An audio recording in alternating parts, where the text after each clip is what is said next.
जय श्री जगन्नाथ।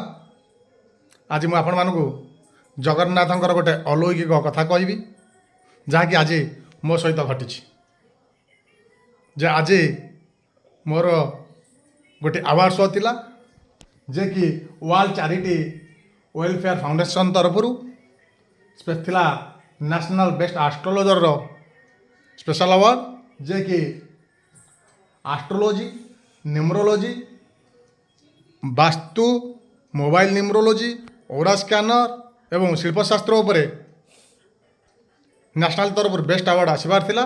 मु सकाळु बाहर जाइथिली किछि बाट जाइछि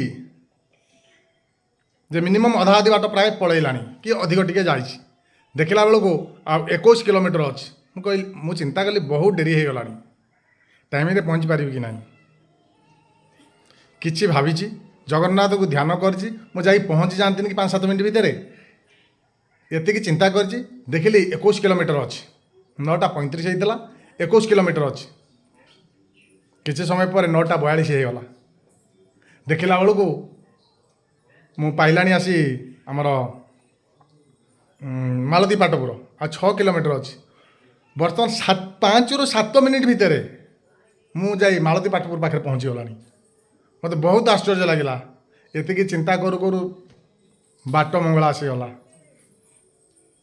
जोटी 21 किलोमीटर को अध घंटा लगे कथा सेठू 5-7 मिनट केमी पहुँचले मुझे जापारे या प्रभु सब जगन्नाथंकर इच्छा तांको ध्यान करंतु सब ही आप जापारे। रोचे जय श्री जगन्नाथ।